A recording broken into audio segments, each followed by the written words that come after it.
What's up, everybody? This is Ant with the next episode of Randomz. I'm here with Dr. Tyran Mincey. All right, and where you from? Integrated Healthcare of Montclair. What exactly would your title be? Okay. Integrated Healthcare is a primary care, holistic practice.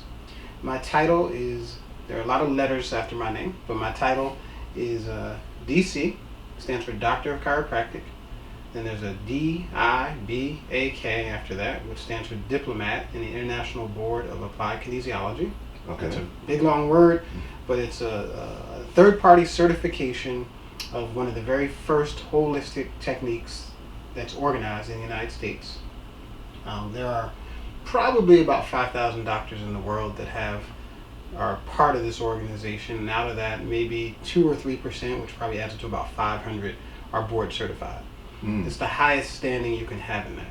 So although I'm a chiropractor, the diplomat status that I have in applied kinesiology allows me to tie in nutrition, the use of traditional acupuncture techniques, needleless though, and the use of other therapies that we tie in, including nutrition and herbs and vitamins and homeopathic remedies. You kind of threw me for a loop though. Whenever I think of acupuncture, I think needles. You got to like place this point and it's corresponding to another point in the human body. Sure. How could you do acupuncture without a needle, you know? Well, the art is actually called meridian therapy. Okay. So acupuncture is a form of meridian therapy. And the meridians, actually that chart behind us, which will probably be hard to see for the viewers, has lines on it, and those lines travel up and down the body, and those are lines along with energy flows. Measurable energy, not like a guess. It's been measured scientifically. Okay. And what happens is that energy gets disrupted by various things. Scars, tissue being taut or injured, blows. Any of these things can tie up energy as it travels through these channels of the body. Acupuncture became very famous because it's such an unusual thing to see someone put a needle in, and it was preferred. But depending on what country you're in, there are different methods that are used. There's light now. You can use laser. You can use very pointy devices that don't actually pierce the skin. And when they started, they used to use fish bones. So there's any number of possibilities. It's the art of balancing the energy in the body. Acupuncture is the most famous one. And it in and of itself is a school of organized thought and organized collection of procedures on how to do that. So we don't do traditional. That wouldn't be fair to traditional acupuncturists to say I do traditional acupuncture. We don't. We use the traditional acupuncture pathways and we integrate that into our care and balance those using various different sources. Okay. And we're still on the topic of credentials.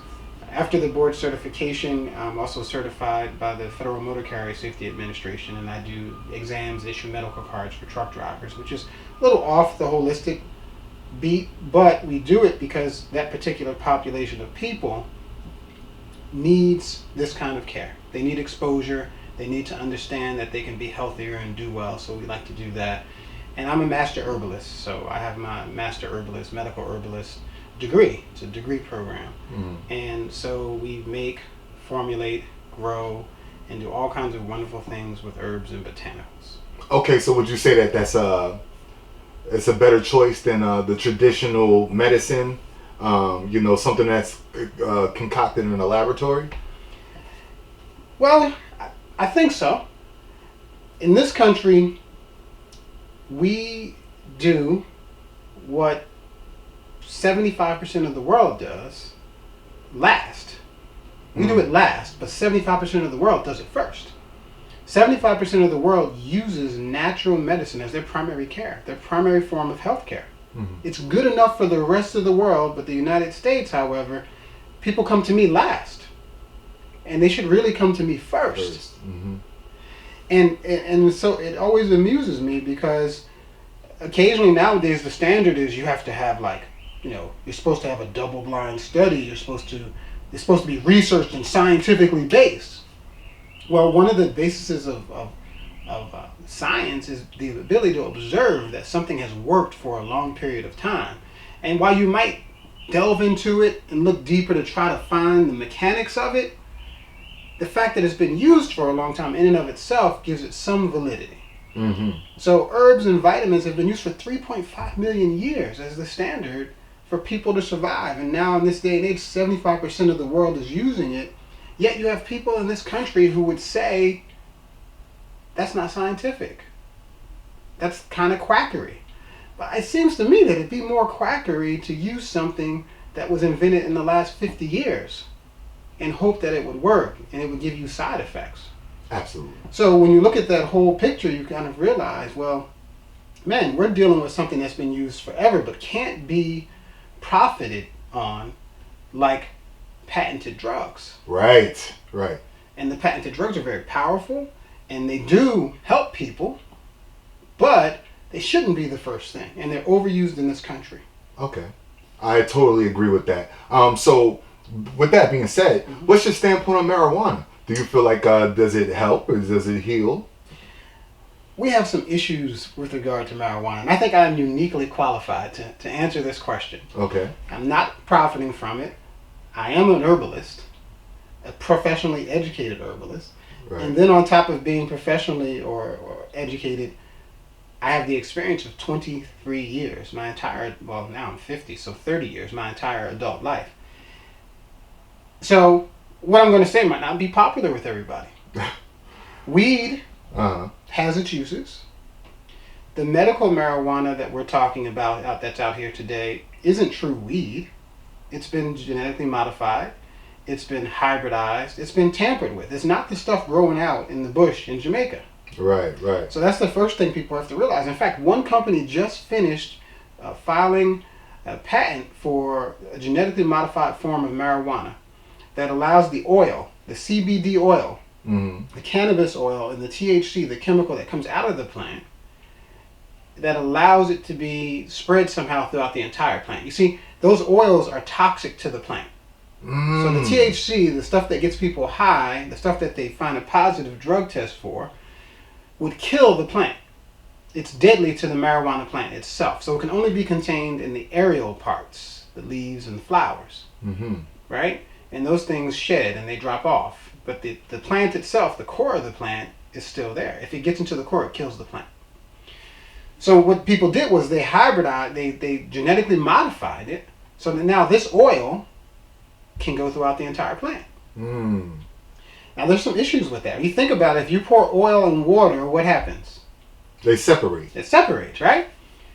Well, if you took THC and CBD oil, the things that are found in marijuana, and you put it in water, what would happen? I guess they would separate. It would separate. It's oil, right? Right. Because oil and water don't mix, you know?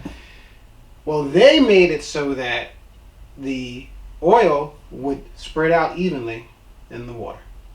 They genetically modified it. So now that opens up a tremendous market because you can put it in soft drinks, you can put it in anything you want, and you can make a lot of money. But what people need to understand is that what's in that soft drink is not the original untampered with marijuana.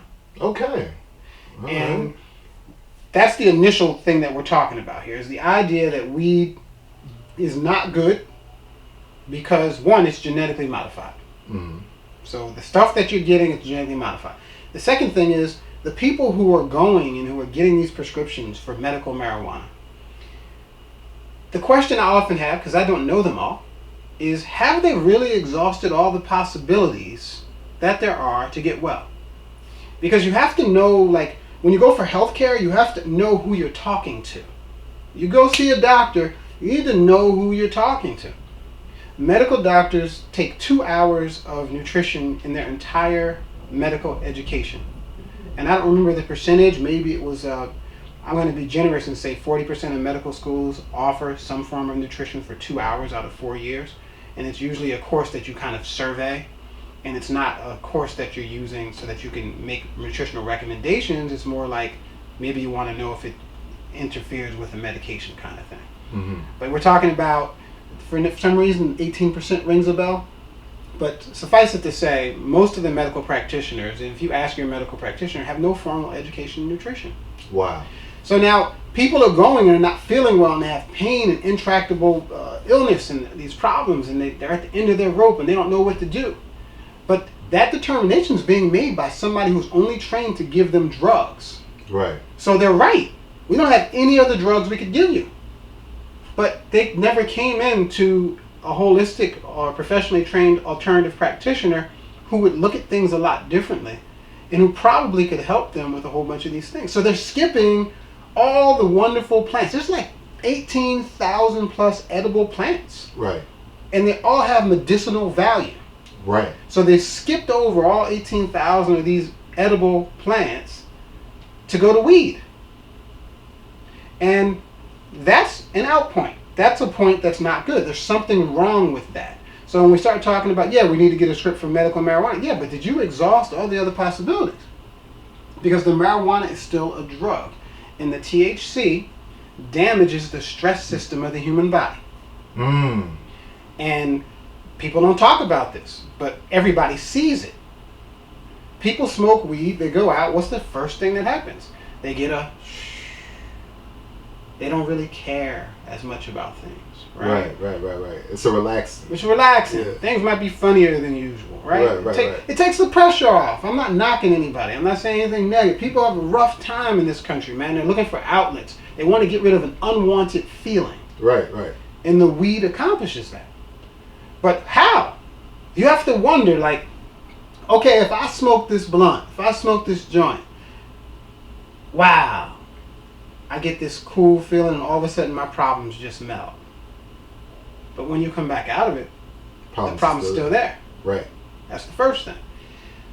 But how? What are the mechanics? Why is that happening? Like, no one asked that question. What am I doing to myself each time I smoke this weed? And what you're doing is you're stimulating the release of feel-good chemicals called endorphins. They're the same chemicals you get if somebody touches you, or if you get a hug, or if you have an orgasmic experience, or if you get a massage, or if you get acupuncture, or if you get a chiropractic adjustment. All of those things stimulate endorphin release. Right. And so people like to feel good, so they're going to do feel good things. And so weed in and of itself is addictive. And I know people say, no, it's not. It's addictive because you get addicted to the feeling, and you want that feeling again. That's another reason why it's a problem, because that can go out of control. Because if you are not able to identify other ways to get that feeling, you always have to go back to the weed to do it. That's right. Yep. And every time you do it, you deplete your B vitamins. So let's say you start off right here with B vitamins. You smoke some weed, one joint, right? And then you get a high feeling. And then what happens is when you come down, the body takes some B vitamins with it. Now, B vitamins, that's directly tied into the body's use of turning food into energy, right? That's one. Turning food into energy, nervous system health. Those are B vitamins. I mean, there's a whole litany of other things that are done, but those are two basic things, just to keep it simple for our viewers. Okay. So we'll say nervous system function and energy production, right? So what's the first thing that happens when a person comes down off of a high smoking a blunt? The B vitamins go down and they get hungry. They get the munchies. Why? Because the body's looking for energy because we just burnt up some of the B vitamins. So time goes by, days go by, things are okay. I'm feeling kind of stressed. It's time. So what do? Well, I'm going to smoke another blunt. But this time, to get the same high, I need to smoke more. So I smoke more, and then I deplete my B vitamins. And then time goes by, and I come back, and I need to get a release again. So what do I have to do? I got to smoke a bigger blunt because this one's not working. And what do? I push my B vitamins down. Right. So as consumption of marijuana increases, you keep on dropping your B vitamin levels. Yeah. And with the drop of the B vitamin levels comes a drop in metabolic function, a drop in cognitive function. And B vitamins are called stress vitamins. So, and a drop in the ability to deal effectively with stress, which means that you now have to go and smoke another blunt when you get stressed again. And so it becomes this trap. And then you have a stress organ inside your body that makes adrenaline. We all know about adrenaline, that rush we get, right? It's the thing that makes the endorphins. And it gets exhausted. I'm not sure. Well, I am positive that it alters cognitive abilities, but I'm not sure that it depletes cognitive abilities. I see through firsthand experience how people talk, when influenced by marijuana, and sometimes it can become really deep and profound Sure. with even the thoughts. And Sure. there's something to be said about that. I think that plays a big part into the why it's medicinal. Sure. You know. Sure. For medicinal purposes, I think, sort of a super long answer is, if the person had tried everything, really tried everything. I'm not talking about just going to the medical doctor. Right. I could see it. Right. But I don't think it's not gonna heal them. It's for final days. Yeah. Right? Because it's a merciful thing to do, to allow someone to do that, because it's sort of their swan song before their death. I think a lot of Western medicine is more so focused on having people operate while still being sick. I don't think that as far as like big pharmaceutical companies and things like that are focused on curing things. No. I think they're more so focused on soothing the problems of the disease, so that you can carry on with it. So therefore, there's a bigger profit to be made. Yeah, there was a book, I believe it was called Our Daily Meds. It was a New York Times bestseller. I think it has a 2000 copyright. And they identified how drug companies were not interested in a cure. They're interested in a consumable, where they identified that long time ago, what happened is chemists and doctors got together and they wanted to find a cure to end people's suffering. But as time went on and pressure mounted and companies needed to become more profitable, they started hiring these people called MBAs, Masters in Business Administration. And so the governance and the executive authority in a drug company went from a doctor or a chemist who was trying to end suffering to a person with a master's in business administration who was trying to gain profit. Wow. And Big difference. that is a very big difference. And what we have right now that's happening with us in our society, which is unlike any other society in the world, where we don't use what 75% of the world uses, is we have this obsession with drugs, and people think that they're the right thing to do. And it's because of the marketing. They're slick, they're powerful, they market, they know how to do it, and you've got people that are not doctors and chemists who are running the show. Mm-hmm. And the marketers come in and they come up with these great ideas of how to get the public to do this, and the public is doing it. And they don't even know it. They think it's their own idea. Well, there might not be... people might not know exactly what holistic medicine is. Do you mind, explaining exactly what holistic medicine is? Sure. Holistic medicine is a type of care that you receive that takes into consideration the idea that the body is a unified whole. It's kind of like the same thing as considering like the ecology of the environment. The idea that, the rain drops water on the earth and it hits the ground and absorbs minerals, and we drink it, and then eventually we go through a life cycle and we die and we turn back into dirt. Like, everything is interreactive. Healthcare is the same most of the time. If you got into a car accident and you got hit and you broke your arm, well, you'd want to go to a part doctor, a medical doctor, who would x-ray that arm, give you something for the pain, and put a cast on that arm. But that doctor's not healing you. The doctor's merely removing barriers to the healing process. Actually, the body heals itself. So holistic practitioners, while we wouldn't necessarily treat a broken arm, that same patient, after the medical doctor stabilized, would still need some help, because now there's muscles, bones, and there's added nutrition that's needed for that. And that break is going to influence the rest of the body. Right. Because that arm is attached to the rest of the body. So the idea of holism is that a person can have a problem, but that problem has to be taken into the context of the way it relates to the entire body, not just the part.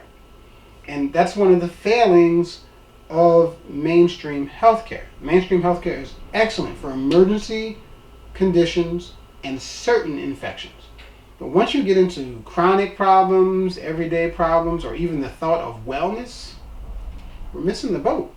Wellness is not getting a blood test and thinking, because there are no positive values on that blood test that show up as problematic, that a person is healthy.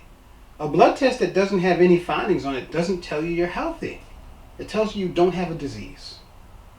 And that's all it tells you. That's right. So in holism, we're looking at the whole person, and we're looking at all the factors that go into it. We're looking at the flow of blood through their body. We're looking at, do they have proper nutrition? We're looking at, what about the rest, or 67% of the body? How's that functioning, which makes up the muscles and the bones, not just the organs. We're looking at the person's emotional status. We're looking at the person's nutrition and their diet and their lifestyle and their exercise. And we're taking all those things and putting them into a package, and then we offer the care in that context. So we don't treat people that have problems, right? We don't treat problems that have people, we treat people that have problems. We treat the whole person. So it's very different. So if someone comes into my office and they have, let's say, a headache, we'll use that as an example. First, I'm not treating the headache. That's the first thing you have to know. I'm treating the person that has a headache. Mm-hmm. If you go to most of the mainstream doctors, you say, I have a headache, they treat the headache, and they give you a script, and you take this script, and the script gets rid of the symptoms of the headache. But the script doesn't ever get into why you have the headache, or what the cause is of the headache. So it's essentially equivalent to like finding a hole in the wall and putting a piece of tape over it and never wondering why you had that hole in the wall. So holism, we're going to look at that headache and we're going to go, okay, so did you eat today? No, I didn't eat. Well, that could be a reason why you have a headache. Oh, you did eat. Well, if you did eat, what did you eat? Because what you ate could give you a headache.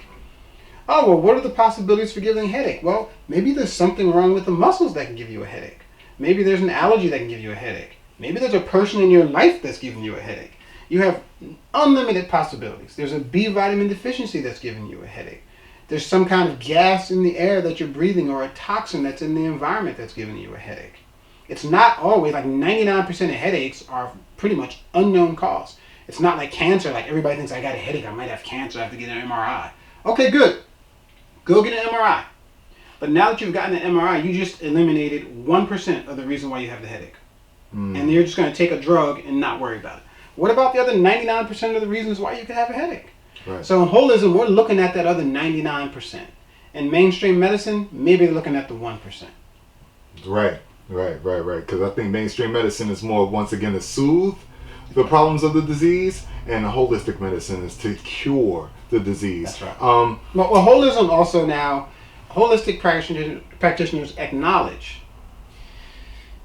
the fact that there's a spiritual nature. And they acknowledge also that they don't do the healing. I don't do any healing. So people say, oh, you're a holistic healer. Yeah, but I don't do the healing. The body heals itself.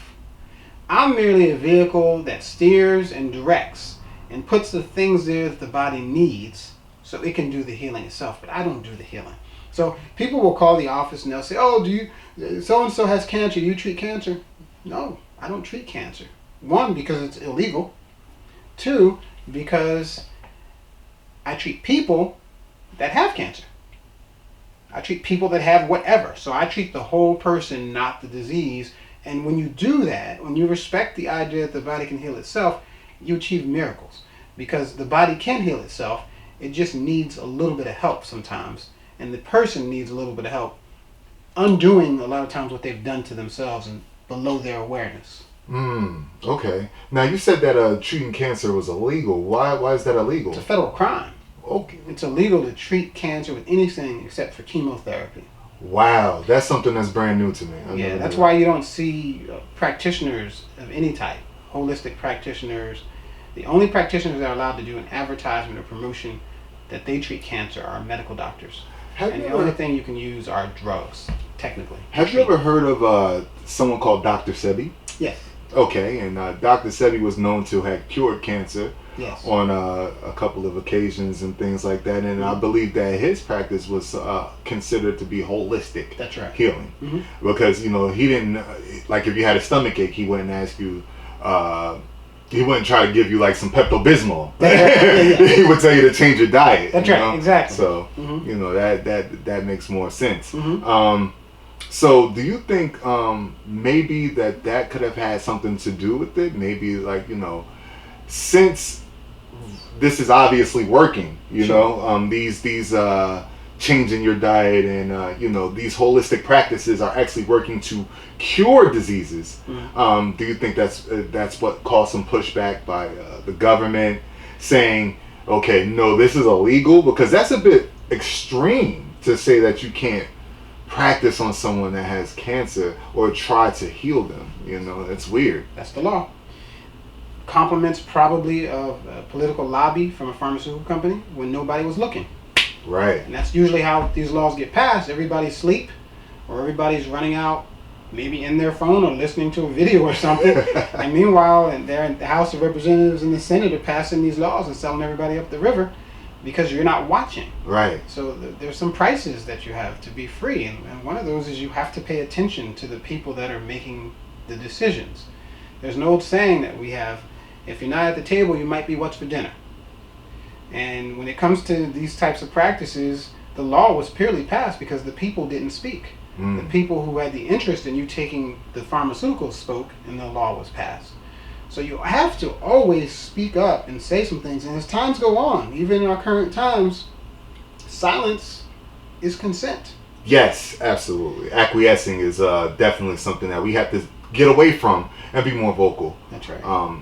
But I think that when you become vocal, and especially if you're in the know, sometimes that can make you ostracized by the group. It can, but you have to become vocal, and become vocal in a way that you get other people to have the courage to stand up.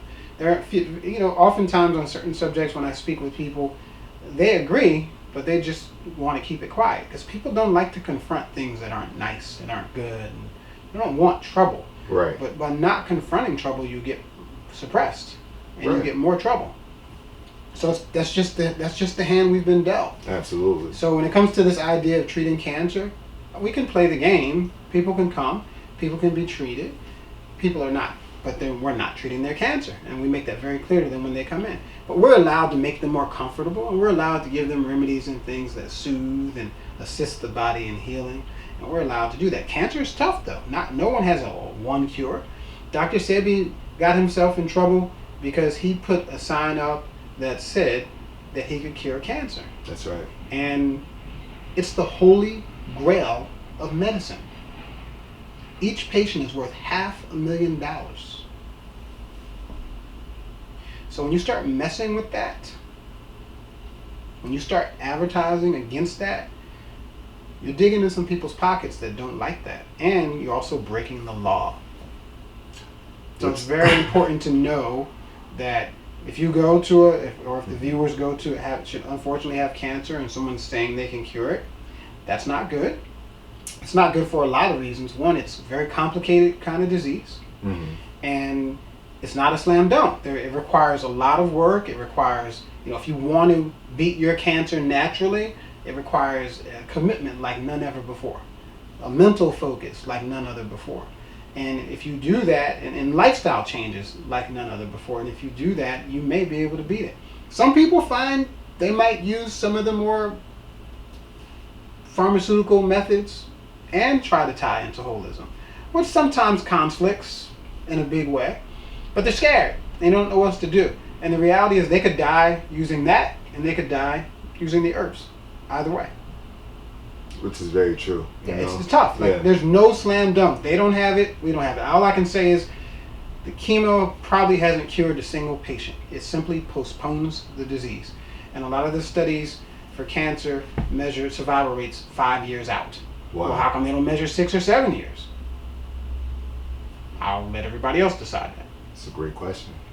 I have a question for you though. With this being flu season right now, right now this is 2020 and everyone is, really, really scared about this whole COVID-19 situation. How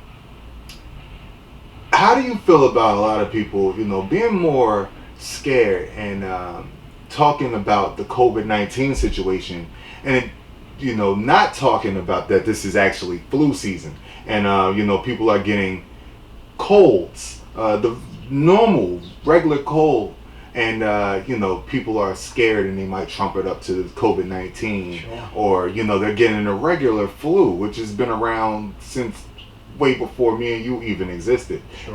and once again, it's being trumped up to COVID-19. There's a big mass hysteria going on right now about this global pandemic, COVID-19, and I think it's due to misunderstanding of viruses. Could you shine some light on that? Sure. It's a long answer. Okay, the first thing is that there have been viruses that have been around since the beginning of man. 3.5 million years, we said. All right, so 2.5 to 3.5 million years, viruses around. In fact, within this 1 square foot where you and I sit, there are probably millions of viruses. Coronaviruses are prevalent in dogs, which is very interesting. Really? Yeah, so I always find it interesting when I watch a person's dog lick their mouth or do something like that. And I say all this to kind of try to get people to understand this idea that part of the experience of living is dying. And we all have to go through this natural cycle of birth, growth, decay, and death. No one gets out of here alive. Regardless of what you believe, where you're from, right? And I'm going to the point of this mass hysteria. So what has happened in healthcare? In healthcare, a doctor is required when he bills an insurance carrier to tell the insurance carrier, number one, what's wrong with the patient. So he has to use a code to do that. So when the doctor sees the patient, they write down the code, and then he tells the insurance company what he or she did. What was the procedure you did to help that patient with what was wrong with them? They have taken the codes out and redefined death. You are no longer in the United States allowed to die of natural causes. There's no code for that. Wow. Why am I saying this? Because we have been through the media, conditioned, indoctrinated, I don't know, one of those words, to believe on a subconscious level that death is a disease. And getting old is a disease. So getting old and death are two diseases now. Because you can't die of natural causes. Right? Mm-hmm. And then medically, we've also been trained to believe, little by little, that without thinking about our immune system, that all these viruses that man has survived for 2.5 to 3.5 million years somehow can't be dealt with naturally by man. So we have these things working for us now where we've redefined what old age and death means. And we essentially have people scared because they could die. And who wants that disease? Death is no longer a natural process. It's something to be dreaded, just like old age is.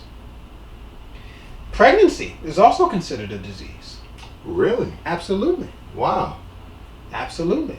It is managed and taken care of in a hospital because you could die. You don't want that disease, you see? And midwives have been crushed and have been forced into compliance and giving birth in different, depending on the state, they're not allowed to do some of the things that they used to do. And most births don't really have complications, while some do, and hospitals are appreciated for the things they do. There's this shift where we're redefining everything in medical terms that means that they're deadly, that they could contain a disease, and you could suffer unless you take the medical remedy. So we scare people, we redefine what could happen to them, and then we come up with a solution that every single person gets to take. A vaccine. A vaccine, right. So we make the environment so unsafe that people can't stand it. We isolate them all in the name of public health. We get their agreement. We listen to their silence.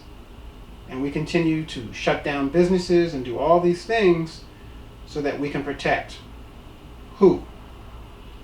Let's think about that. I did a seminar 3 weeks ago, so my numbers are about 3 weeks old. But I went to the CDC's website and I looked at the percentage of general reports on corona, because there's lots of numbers that are being put out there for people to look at. So I'm using their numbers. So the last time prior to that, I'd look back in April or something like that, and the death rate was somewhere between 5 and 6%. And it's important that people understand my comments are not insensitive comments. They're comments that come from the idea that there's a natural cycle of life and death. Correct. And while we don't want to accelerate the cycle prematurely for anyone, we cannot ignore that. And we have to make a decision at what point is it not okay to harm the rest of the population to protect a small percentage of the population. Agreed. So my point is, I looked at the numbers, I crunched the numbers, and the death rate has gone down as of 3 weeks ago. It's cut down in half. It went from roughly 5 or 6%, down to, at that day, 2.952%. So, but when you turn on the news in the morning, the coronavirus infection rate has gone this high, and the death rate is at this number. It's almost like selling something in the store, right? If you're a merchant and you're selling something, and you give the person $1 off, you're not going to put $1 off. You're going to put 50% off if it costs $2. Why? Because 50% looks bigger and it's marketing and gets people's attention. They're not going to tell you that the death rate has gone down to 3% or 2%. They're going to tell you how many cases there are so you can feel unsafe and threatened. Because people don't understand scale. You know, like scale. Exactly. Especially when you're talking about the population of the United States, or we're talking about the population of even a place like New York City. That's right. That has, maybe 100 million people there, or That's more, right. That's right. And how many people die from illness-related causes, and then on top of that, this is something I didn't say before, but the inflation of the numbers, how much is that real, we don't know. Yeah. But I at least use their numbers. This is the best we got, inflated or not. And then I had one more thought, and it was, okay, so why are we making this environment seem so dangerous to 97% of the people who aren't dying? Correct. And so, so then what do? You got to chase it back to the leadership of the country, the people who are making the decisions. And my thought was, is there some self-dealing here? Self-dealing meaning, okay, 15.1% of the population of this country is 65 and older. That is not the majority. Yet something like 60, maybe 65% of our representatives in Congress, of our congressmen and senators, are over the age of 60. Uh-huh. So it makes one wonder, are we making all this legislation because we're scared? Because we're concerned about what might happen to us? Because we're in that range. The high-risk group is 65 and older. Wow. But even if you're in that high-risk group, we're still only losing 3% of those people that have other health problems. And people say, oh, he wasn't sick, he was fine. You don't know that. You don't have his health history. You don't know him personally. And you're not a healthcare provider. But I have plenty of people that come in the office and say they're healthy and are falling to pieces. So when you look at that, the question that I have and that I want people to think with, if our government and if our leaders are supposed to act in the best interest of the people they represent, how is it that the actions that have been taken, such as closing of businesses, curfews, a ruling that you can't have more than 10 people at your house on Thanksgiving, what happened to our freedoms? Making our kids dumber by forcing them to homeschool and be taught by parents who are stressed out and have to work. Shutting down and destroying relationships between two people because you locked them together for too long in an area. The closing of restaurants and stores. The damage to the economy. The loss of livelihood. And the emotional toll it will take on people that forces them to now go do more drugs, smoke more weed, and ruin their body even more. And the psychological toll. So when you add up that whole ecological disaster because of this little itty bitty virus that's killing 3% of the population. The question is that the greatest good? Everybody gets to answer that question. And when you sit there and you look at it, and you have to brush aside all bias. You have to brush aside your attachment to maybe your mom or your dad, the loved one. My parents are somewhat elderly, and I don't want to lose my parents. And I have patients that are older, and I'm not saying that their life is any less valuable than mine. But the question becomes, when is the destruction that we're forcing on society in general too much to outweigh the preservation of a very small percent of the population, who in some cases may have perished and are living sick and suffering from what is essentially a culling virus, a virus that attacks the weak. Right. And I know that might sound insensitive, but it's just a fact that I think we all need to look at, and it's stated in the context of the natural and beautiful cycle of life that we all go through. I'm going to be old one day, and I won't be here with you. And could it be a virus? It could. How do you feel about the leadership of the country? Do you feel like we have capable leadership at this point in time that are making the best decisions for the people? Wow, that's a tough question to answer. I have to say I've been disenfranchised, unhappy, unimpressed, saddened, disheartened, and any of those other adjectives that would describe, and utterly confused when it comes to the political process in our country. Right. I gotta say, you're not alone on those feelings. Yes. So I find myself in this quandary. I find myself confused and wondering which way should I go. And even if someone tells me the issues and I try to study them, I don't even know if they're telling the truth. Right. So the bigger question, I think, might be, what's wrong with the system that the people don't trust it? Or what's wrong with the system that I don't trust it? I think our country and our Constitution are amazing and beautiful documents, and they set us apart from the rest of the world.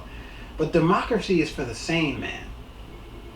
And even though someone may appear very sane, very analytical, if you look at their works, you can see that their works breed insanity. So if you look at what someone's done, not what they say, it makes you wonder. War and killing and stealing and doing things, selling people up the river so you can get profit, making decisions based on contributions given to you by a drug company. Right. When you're supposed to represent the public interest. It's an open secret. Everybody knows that politicians vote based on who contributes to their campaign the most. Correct. So it makes it very difficult for me to have faith in anyone who could take dollars and be tampered with like that, because they have a whole nother agenda that they're voting based on.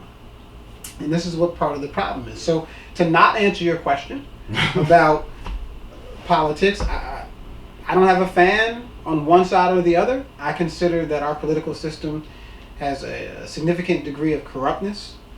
I think there are people there who probably have good intentions, but I think those intentions were smoldered by greed and being blinded and a tad bit of functional insanity. Wow. First of all, thank you for such a real answer, and descriptive. And I totally agree. As far as that, maybe the leadership of our country is not looking out for the best interests of the people. They're looking out for the best interests of their pockets. Yeah. And it becomes very. You can't turn a blind eye to it at this point, with the decisions that's being made. Sure. And there's a lot of. Well, let me ask you this: how was your business affected by COVID-19 this year and the restrictions that were put in place by the lockdown? I'm diversified. There's such wisdom in diversity. It's a good thing. So the diversity helped me out and has helped me through it. The marketing of our practice and the thing we have spoken about and discussed and what we've promoted and lived for 23 years now is this idea of wellness, holistic wellness, of being well, not waiting for something to happen to react, but instead doing things that are preventative. And for the practice, this has actually been helpful because people are scared.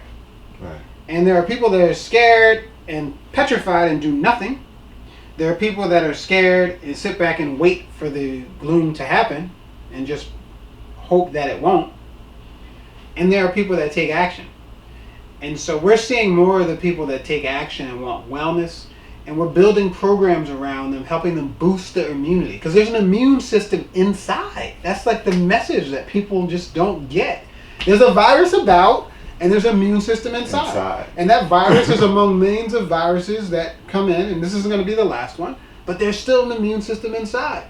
And if you do all the right things, you can stimulate it and beef it up and get it ready. That's right. Does it guarantee you eternal life? No, because the cycle isn't of that, right? So it has increased our appointments in terms of people that want wellness and want to be well, because we can deliver the goods. And there are a lot of people who say they can. We're the real deal. I eat, sleep, live, and drink a holistic lifestyle and do all these things. So that's that part of it. Now, another part of me is actually train other healthcare providers in nutrition. And I travel and I lecture. Some years doing as much as 20 lectures. This year we had 12 lectures scheduled, and we had to cancel we canceled almost all of them except for 3. Because of COVID. We had to because of COVID.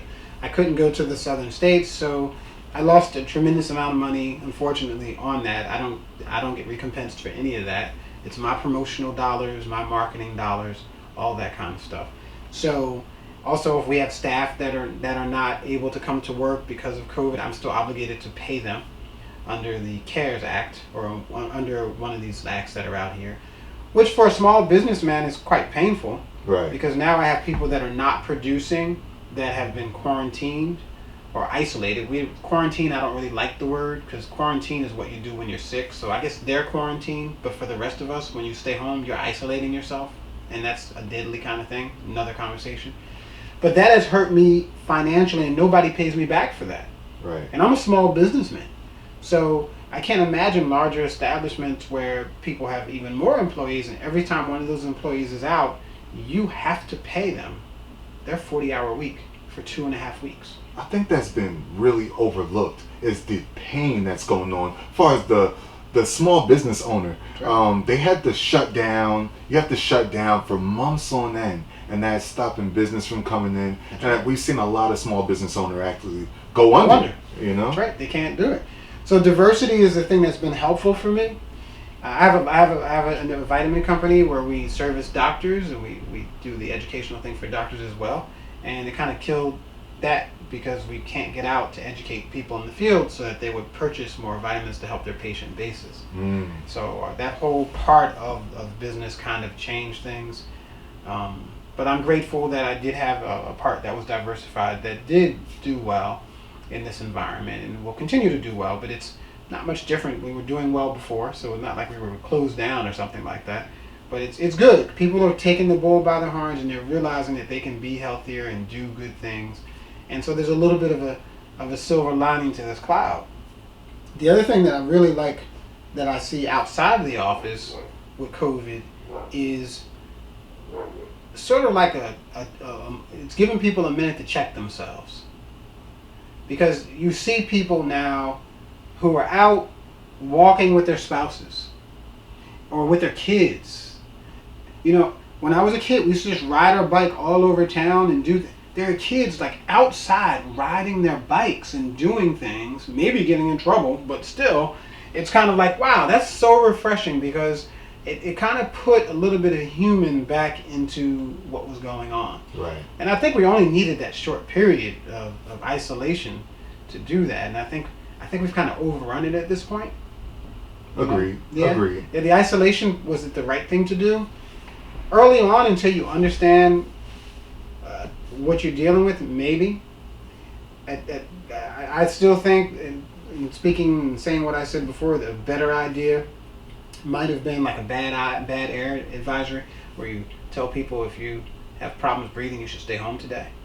Well, there's a COVID advisory, and if you're older and you feel like you're at risk, you should stay home. And everybody else, when they go out, they need to wear a mask. I think that's okay to the restaurants and things like that. But we'll make sure, instead of printing these $1,000 checks and giving it to everybody who are not producing, right? Because we're pretty much rewarding people for doing nothing. Instead of doing that, we're going to take these dollars and we're going to put it into supporting our at-risk population, the people over 65. And we're going to put an 800 number here, and we're going to make sure you got food and water and healthcare and everything you need. You don't have to worry. I was saying that before, was that personal protection of the virus itself should be a personal thing. If you are nervous about catching COVID or something like that, you should be the one that's wearing the mask. That's right. You know. That's right.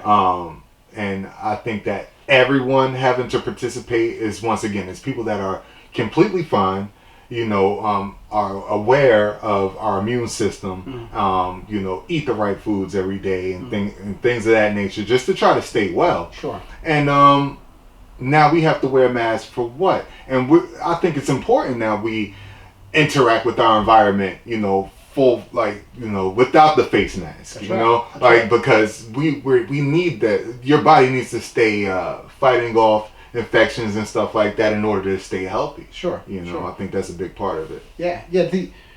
Some of the mandates, I believe, are draconian. Right. They're really aggressive, but they come from that viewpoint that, one, you don't have an immune system, two, death is a disease, and three, getting old is a disease. And they also fail to properly consider the idea that you know, it gets into this confusing idea where people are not looking overall at function, man. They don't get it, and they don't care, you know. And so the human body can fight off bacteria and disease and can do all these things if it has the right things. So people are like, well, you have to have PPE. Okay. So what we're missing, though, is the idea that maybe the person's PPE should be nutrition. And how come there's nothing coming on television when we talk about PPE and masks? Why aren't you testing everybody's vitamin D levels then? How come there's no mandate that all citizens take 5,000 units of vitamin D when it is the vitamin that starts off the defense mechanism? Why not? How come there's no mandate that how come we're not issuing vitamin C to all the old folks' homes when we know? Because there's no double-blind study that says that this works. But yet, thousands of years and thousands of dollars and tons of people will tell you this helps. Absolutely. Linus Pauling did his research on cancer and proved that it had an impact on immunity. So we know vitamin C has an impact on immunity. We know vitamin D has impact on immunity.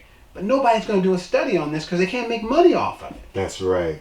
That's right. So when we talk about like PPE and wearing masks and all that stuff, there's PPE that happens inside that you should also be doing at the same time that no one is talking about. And it comes from, again, that whole viewpoint that, you know, you need a drug or an immunization to get this thing under control. Are we experiencing now the repercussions of a capitalist society? Well, yeah. Yeah, because remember, capitalism, I said democracy, but capitalism also is for the sane man. He has to be honest. He really can't depend on other people to make him honest.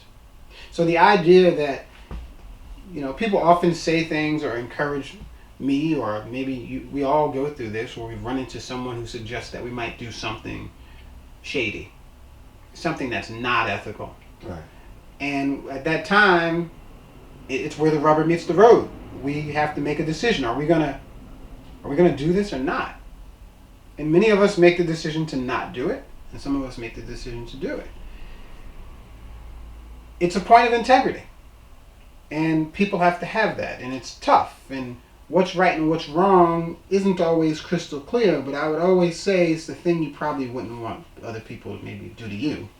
the thing that benefits the most people seems like it'd be the thing that you would probably do. Absolutely. And people don't, and they don't. They sell you up the river, and they make these horrible decisions in the name of making money and profit. That not everybody. I think most of us are pretty good. Right. But people, and so every now and then I've heard people say to me, "Well, what's the big deal? Like, nobody's gonna know but you." And I'm like, "You see, that's just it. Me, I do know. So I don't need a police officer to tell me that I shouldn't be doing it because it's wrong, because I already know that it's wrong." But that's absent in a lot of capitalism and a lot of the viewpoints that people have. They don't particularly care about the ethics of the situation or their integrity. Very much so. And I don't know all of them. I'm sure there are plenty of honest people, and I'm not perfect, But I would say that that's a big issue in capitalism. It's for a sane and honest man. Right. And it's hard to do that when you have like all this money that you can and all this greed. Like there are names that are thrown around of people that are millionaires that are pushing these viral initiatives and steering and fights with Facebook about whether they can take things down, or why would they care if somebody posts something on there? It's supposed to be a social platform that people are allowed to just be social on. Why is there steering? Why is there editing? Someone posted a video the other day that was a doctor talking about the coronavirus vaccination and why you should not get it. And she gave a list of many facts, and one of those referred to Bill Gates and some of the things that, some of his connections with it. And Facebook immediately put, instead of taking it down, maybe they didn't because of complaints, they put a shield over it and said this has been fact checked. And they listed one of the facts wasn't correct, and it was the one that talked about Bill Gates' relationship with this whole thing. Pfizer, I believe, right? Yeah, I don't remember the name of the pharmaceutical company. There was some pharmaceutical, clearly there was a pharmaceutical company that he actually has some kind of ownership interest in, that had a patent that was stated. And so they said that this wasn't factual, but they didn't talk about the rest of the facts that the lady gave. So fine, she may have said something in there that could be tracked as not factual, but what about the rest of the stuff? Exactly. So someone who's not looking at this critically would think that the whole video was invalid based on the fact that they put this shield. So they're still steering, and I think they need to leave it alone. Like, people should be able to just voice what they want to voice. I mean, I don't think hate should be on there, but I guess, they should be able to voice what they want to voice, and I don't have to be your friend if that's how you want to talk, and we go from there. Do you have any stories that you might want to share?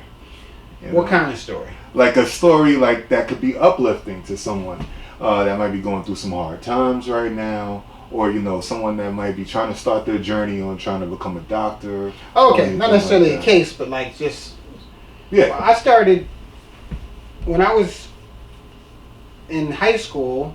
My major was pre-med. So when I got out of high school, my major was pre-med, and I didn't do really well. I wasn't the star pupil in high school. I did okay, I was like a B student, but I wasn't a perfect student. There were people that clearly did better. And I did really poorly in physics my last year. I think I may have gotten an F part of the year in physics. It was horrible. And so when I got out of school, I was just like, I found out I had to take physics, and I just went, forget the whole doctor thing. I'm not going to do that. I'm going to change my major to something else. And by the time I graduated, I could program in C and Fortran, computer languages, and Pascal and BASIC. And so I said, I'll just go to school and I'll be a computer guy. Information systems was the major at that time. And I went and sat there and realized that, I don't think I really want to do this. So I changed my major to business administration. And I got my first degree in business administration, marketing. Wow. I graduated. Okay. And I then moved to Manhattan, and I worked for a small production company, downtown Manhattan. I worked for the world's first telemarketing company as a manager also. And I learned a lot in that journey. And then I also took a job with what is now Channel 5. It's Fox now, but it was Metro Media then. And they had a telecom division, and I took a job at the telecom division. And I used to knock on 100 doors a day in Manhattan. That's when you used to be able to go into the building, walk through the building, hit the halls before 9/11, so you could pretty much go where you wanted to go. Right. The security was not even a concern. And literally, we started the building, go to the top of the building, come down. My territory was 28th Street down to the financial district in Manhattan. And I met so many people during that journey.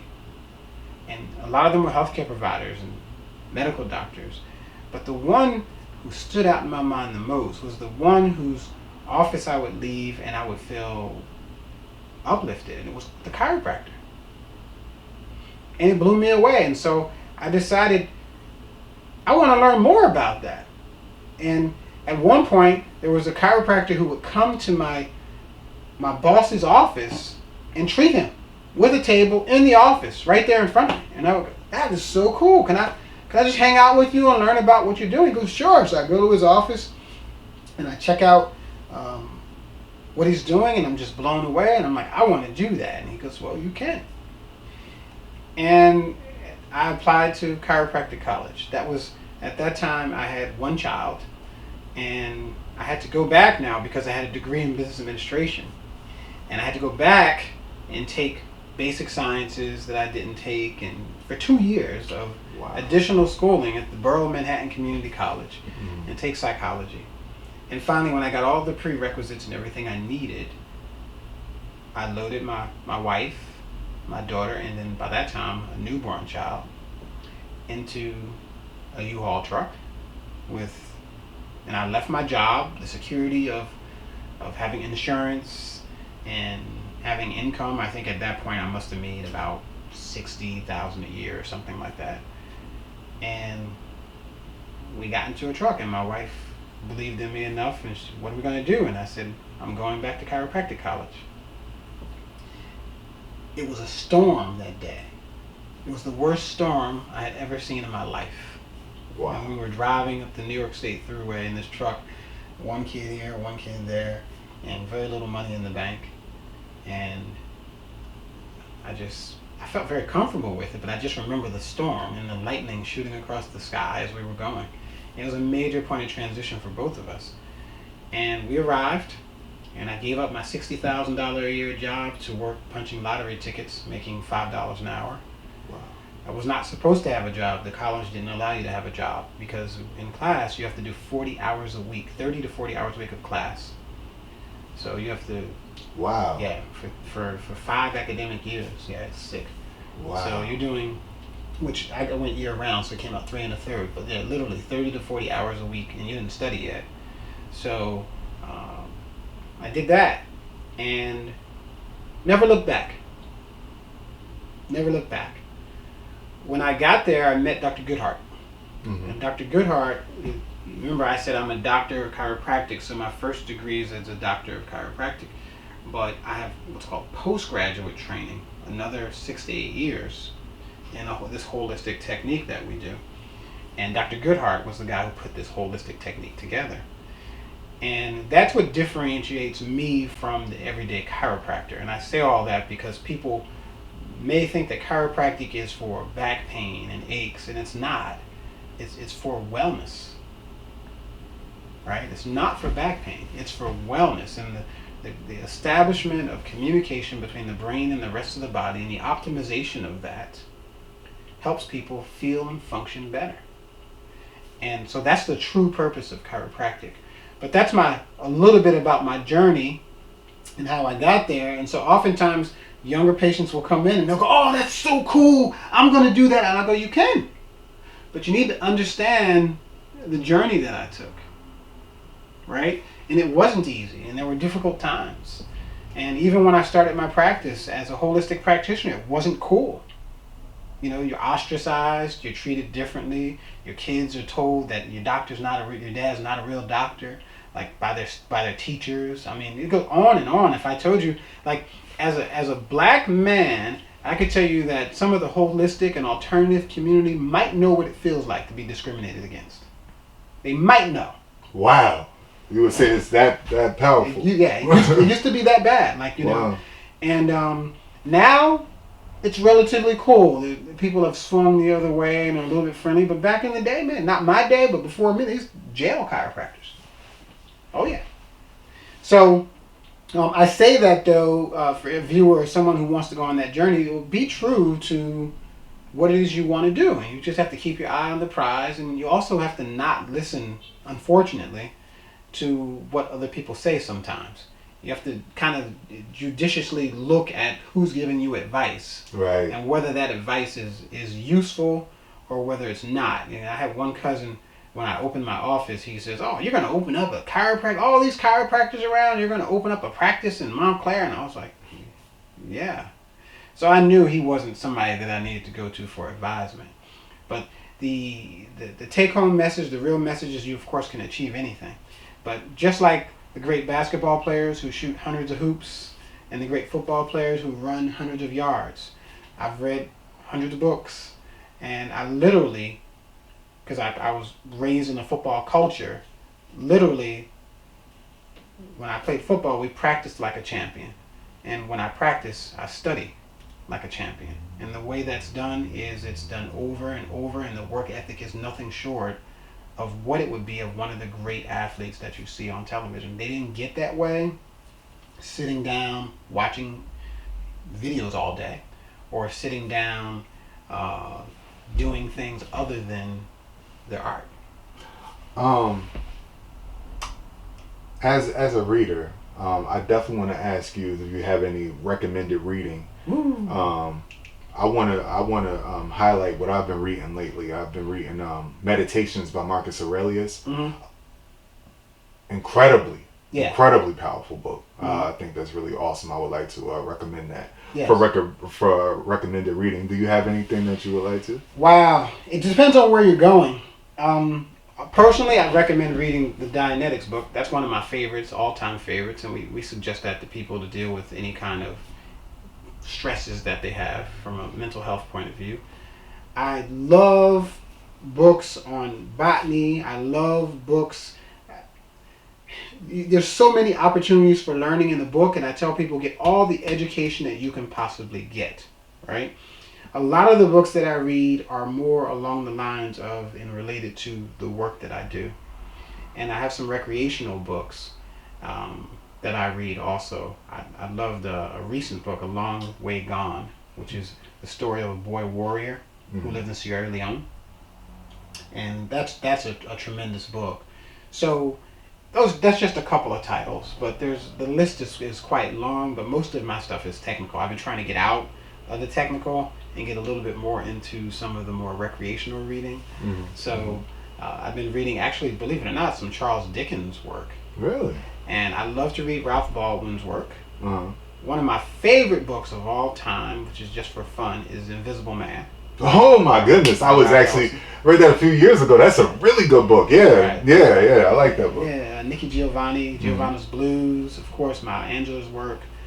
You want to read all the greats, but Charles Dickens has a phenomenal great book, which is called, I'm trying to think of the entire name, Posthumous Papers of the Pickwick Club.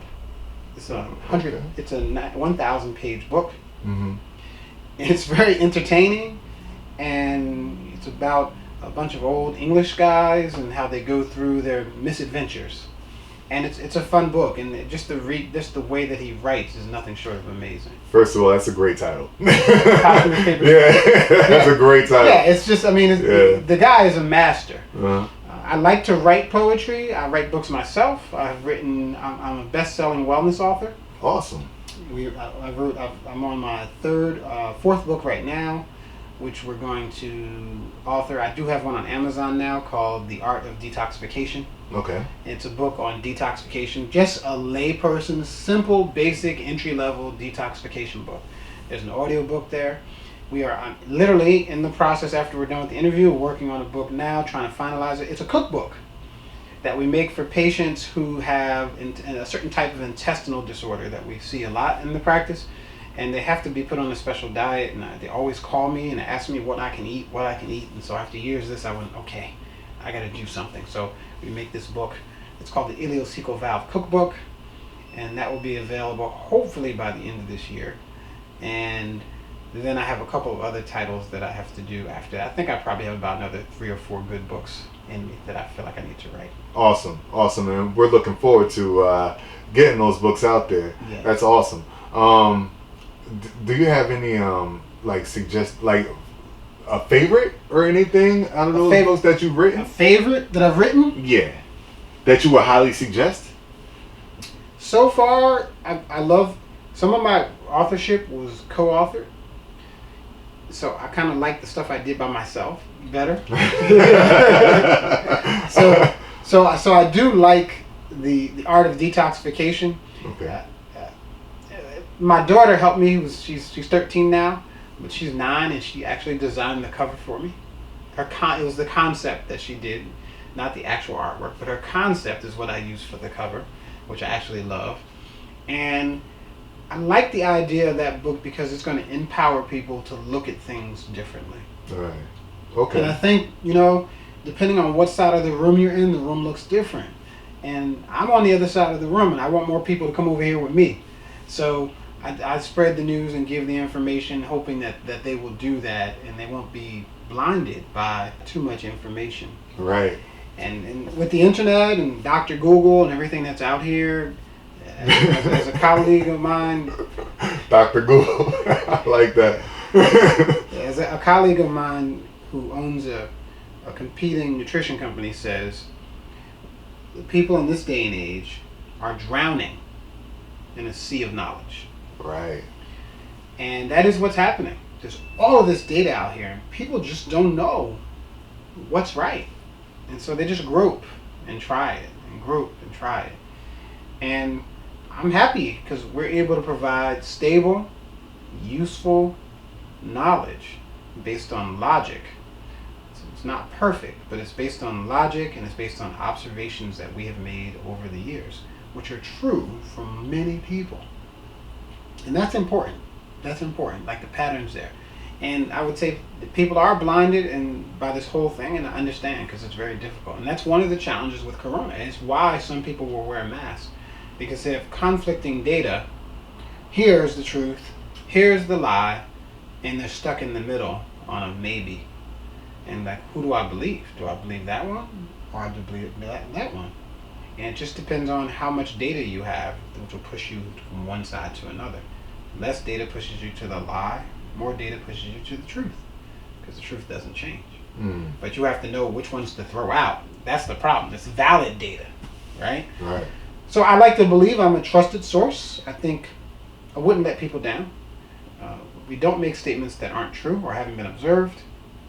And we don't agree with everybody else because everybody else has their viewpoint, And it also depends on the population of people that you serve also. Like viewpoint depends on data and people that you interact with. We interact a lot with people that want no drugs, are vegans, or need a healthy lifestyle. So my viewpoint will be a lot different than, say, like a medical doctor's viewpoint who's seeing the 3 to 5% of the people who died of corona. So hospital viewpoint won't be the same as alternative practitioner viewpoint, because hospitals, people go to die. They come here to live. To live. Wow. Absolutely. There's a lot of things that go into the road to someone going to a holistic doctor. I would imagine that you get a lot of people that they come full of despair, or We do. We have cases of people that drive hours to come here. It's odd because we're in Montclair, but about 70% of the practice is from out of town. I think the average commute time probably is about 1 to 2 hours. Wow. And they come from Brooklyn, they come from Harlem, a lot of New Yorkers, they come from Harrisburg, Pennsylvania, they come from South Jersey, they come from, only 30% come from nearby, which I find fascinating. Yeah, that is weird. Yeah, so I don't know what that's about, but yeah. It is what it is. And we're not necessarily, we do some promotion, but our promotion is done in the form of education. Mm-hmm. So my goal is to educate people so they'll take action. So we provide that education. So instead of them, groping in the sea of useless and some good facts, you come here and we just give you the data. You save yourself some time. That's awesome. That's awesome. I want to thank you for the time that you gave me for this interview today. I want to thank you for the information that you shared. I feel like I grew a lot as a person. I learned a lot today. We're about to wrap this up. Just on the way out, I think that we covered a lot of ground today. Yes. I'm definitely going to want to do another interview with you in the future because I feel like there's still so much more that we can go over. Sure. And I feel like we covered a lot of ground today. I want to say thank you very much, All man. right, all Appreciate right, man. you. No problem. You know what I'm saying? Yeah. All right. All right, bro. So without further ado, I'm going to bring the video to a close. Everybody, I hope you enjoyed the conversation that we had today. It was really powerful and insightful, and gives you a lot of clarity as to what's going on today. So with that being said, I'm going to go ahead and say thanks for watching and peace. Peace.